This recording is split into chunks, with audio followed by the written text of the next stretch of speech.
Hello. No, your eyes are seeing exactly what you think it is. I am lying. It is Halloween. The Dodgers beat the Yankees in the World Series. Thursday Night Football is currently on. Why am I here? Well, as you can hear the Haunted Mansion theme in the background. Turn it off. Well, nothing really premiered on TV lately, particularly on the streaming services like Crunchyroll or Netflix. ReZero. It's back. It's been about almost 4 years. It's been over 4 years, considering when the beginning of season 2 happened. So, wow. Okay, let's see if I get this a little louder. There we go. So, where do I begin? Well, it's been 2 years since season 2. Currently, Subaru is in a contract with Beatrice, who's always trying to make an impression on Subaru at all times now. Subaru is now in training, physical training. Okay, yeah, this is probably the best idea he could ever think of. Because, oh my, this guy gets killed in almost every single turn. It doesn't help the fact he's very weak to begin with. And of course, Anastasia Party has decided to invite Amelia to the city that's in the center of a lake, where apparently everything goes downward, even though the city is below lake level. And it's all completely done by magic. Yeah, Subaru is completely correct here.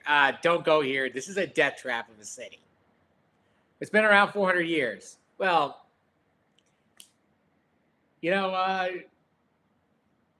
Pompeii was around for almost 100 years. Still didn't last. And of course, once we get to the city, we catch up. First off, we found out that Priscilla is starting to really make inroads into becoming the next queen. Of course, Amelia's also has advanced herself due to the fact that Subaru's involvement with the death of the white whale, and of course, poor Beetlejuice. Interesting enough, the death of the Great Rabbit is completely forgotten because, let's face it, nobody knew it really existed. Of the three great mobbies, I guess if that actually got figured in there, yeah, I think Amelia would probably be in the lead. As for Anastasia, well, since the death of the white whale, she's kind of stagnated. Granted, she's not going down, but she's also not going up. If she didn't really have the allegiance of the largest trading company, she might be in trouble. But since she has their allegiance, she's in perfect position. Poor Krush, unfortunately, her memories being wiped out really hurt her, from what we hear. Now we had some funny moments. First off, Amelia wants to get her gem replaced. The gem that has our resident cat demon. Never go against Puck. If you do, you're going to be facing the icy apocalypse of Nordic folklore.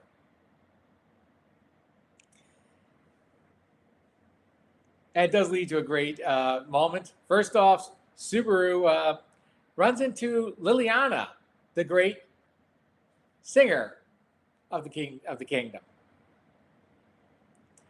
Liliana is singing a song, and the lyrics don't make any sense. I really think they don't want to hear about the song Friday by Rebecca Black.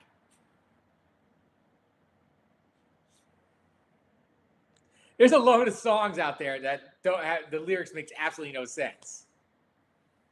Of course, the next song, oh, it was really fun to listen. Senku from Dr. Stone do a duet.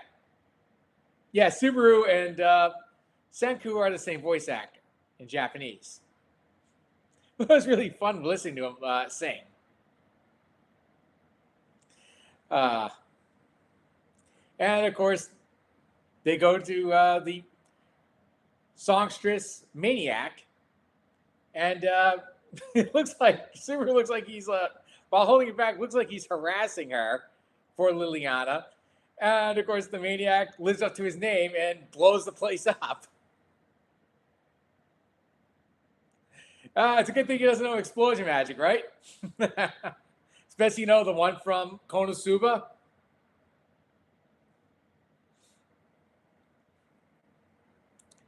It was really fun watching some of the people we've seen from season 1.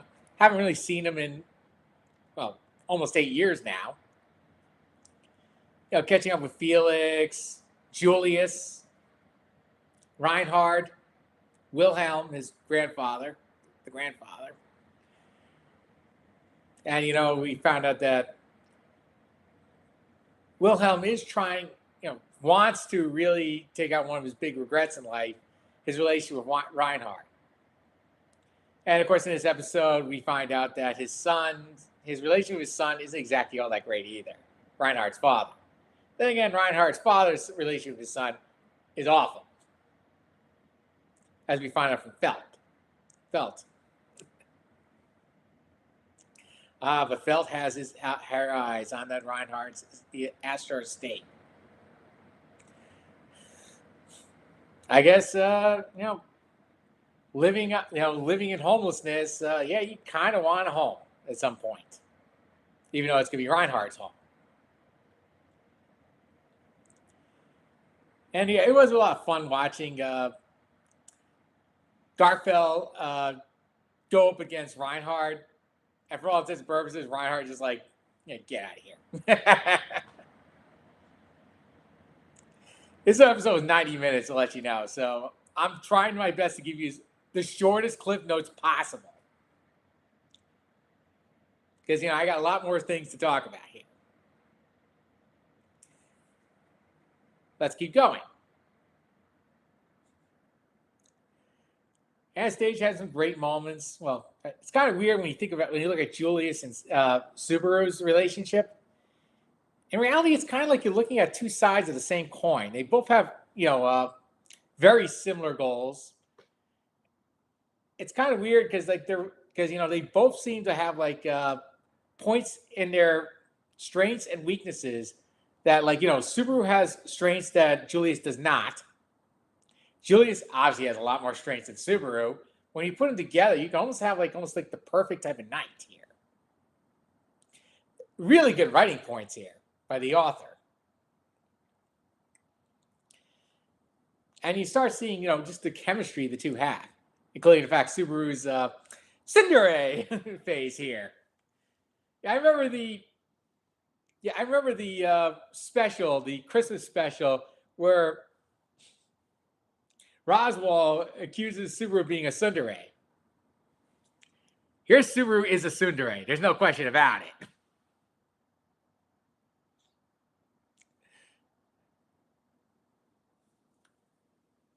I particularly love the fact that the place they're staying at, it looks like a Japanese inn.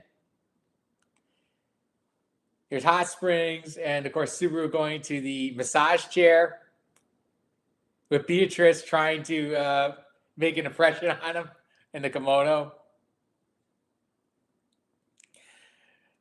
There was also a great moment between Krush and Felix, where Felix says he has alternative motives, leaving Krush in a very uncomfortable position.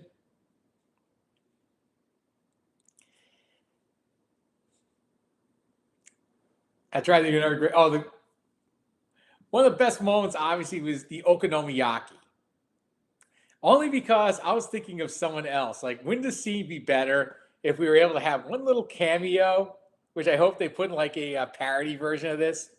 You know what I'm talking about. The ultimate okonomiyaki chef, martial artist, Ukio Koonji from Ranma.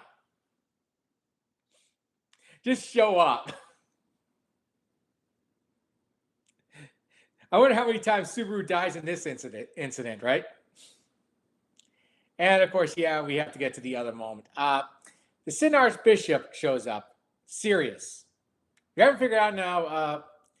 Every Sin Archbishop is named after some type of star. Sirius, Regulus, Beetlejuice, all stars. And I'm pretty sure this will continue.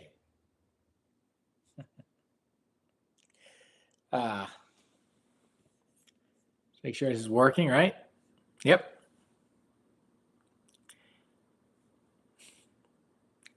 And of course, apparently, poor kid. The poor kid, like, was basically chained up, wetting himself like a normal person would in that situation, being held up over a tower by the Sin Archbishop, looking like she's ready to basically throw him over, and watching like the crowd saying, "Be brave, you can do it," as he gets thrown off the cliff. Oh, by the way, when he's holding up there, I really wish somebody would do this. Take that out and put him on Pride Rock and the Lion King. He's completely demented. And of course, Sirius Conti throws him right off the edge. He falls off, and everybody in the crowd, basically, their heads explode because they're linked. Their faces feel the same type of pain.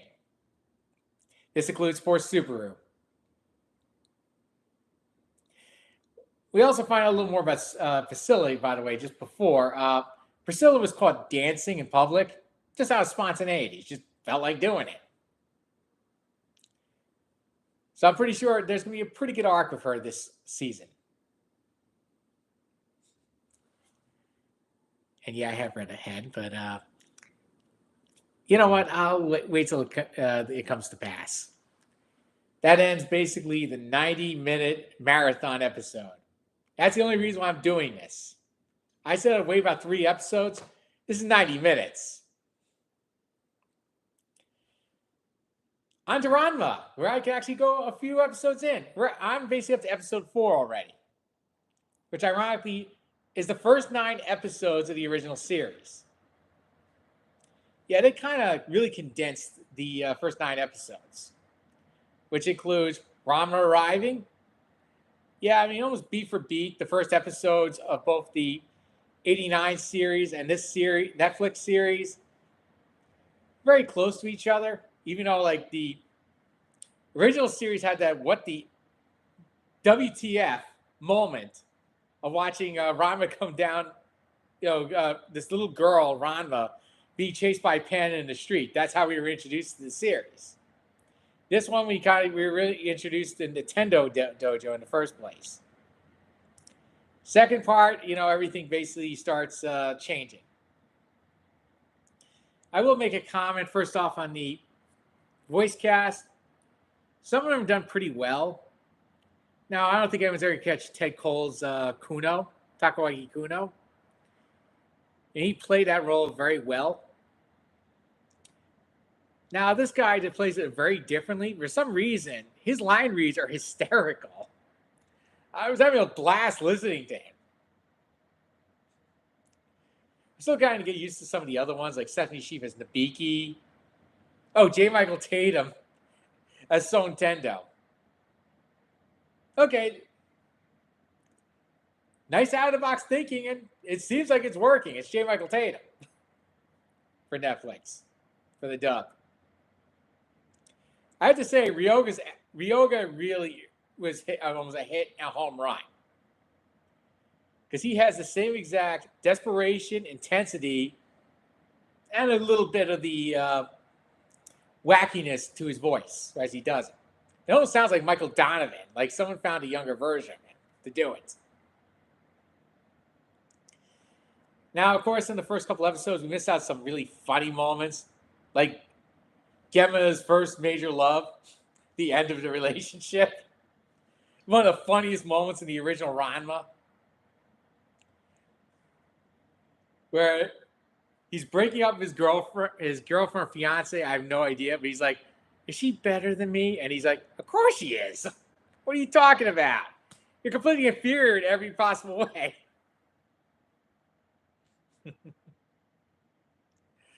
Another moment they didn't really do was the running gag with Ryoga's introduction, where he's constantly ending up in the first original village.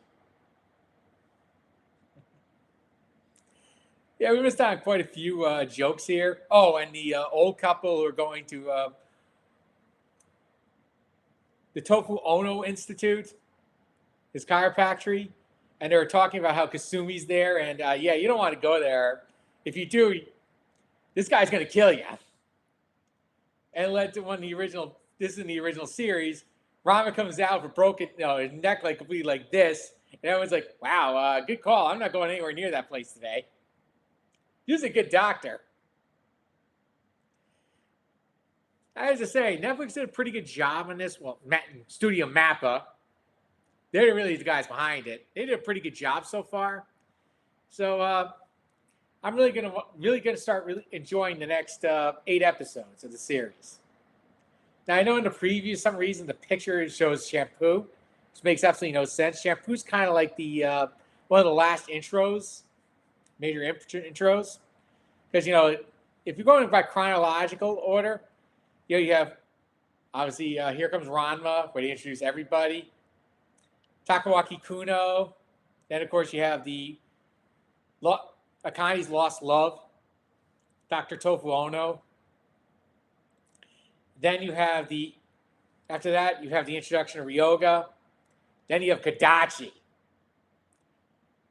This is where Ranma really had one of the best, most wackiest martial arts fights ever. The rhythmic gymnastics fight. Now, if you're going by chronological, you also have martial arts figure skating with Makoto Sanzanin and Azusa Shiratori, who, by the way, I looked at their voice actors. You have Mamoru and Aoyuki, two great voice actors. I mean, you have L, and you have, Mami Naname from Rent-A-Girlfriend, Monica Kanane from Monica Magica. It's weird. That's actually one of her weaker voices. She's very good, especially doing the over-the-top people. She's kind of a jack of all trades, but really a master of, look, you want a real characters out there, you go to Yuki. She's excellent at it. Including when she plays the spider. And then, of course, you have Shampoo, which is weird because in the comic, they actually inserted the figure skating before it retroactively. See, Shampoo was introduced before they did figure skating in both the manga and the original anime. But then they decided to do a flashback during the Shampoo arc. And then people were like, hey, when did Ranma say this? Then, of course, the next arc was the figure skating. And then, of course, you have Ukyo. Yeah, Ukyo was introduced while Shampoo was gone. Before Shampoo was reintroduced with Cologne.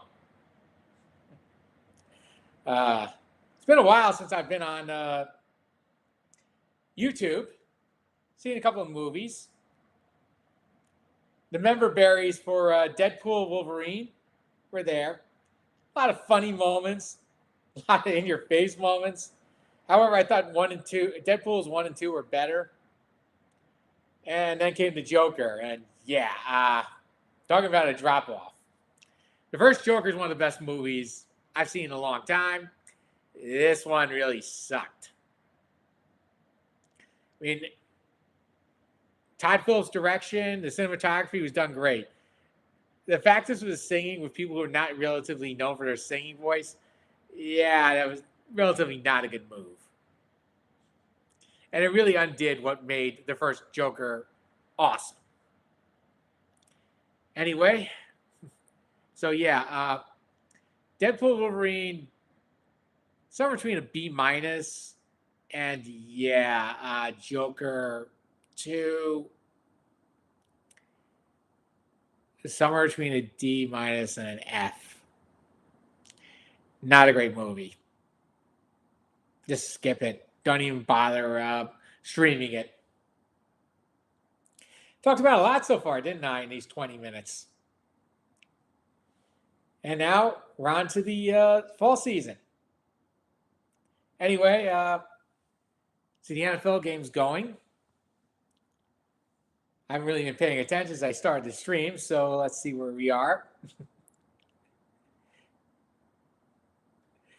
Let's see. I mean, the World Series game one was great. Watching the Yankees, of course, choke was hilarious, but it's kind of weird. I grew up as a Yankee fan. Yeah. When I became a Yankee fan, they had the worst record in the majors. One of the worst records ever, actually. And the Jets are currently 10-7 now. Houston just took a lead.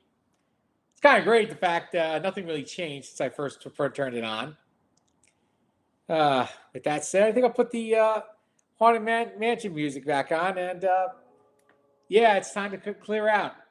Anyway, bye. See you later.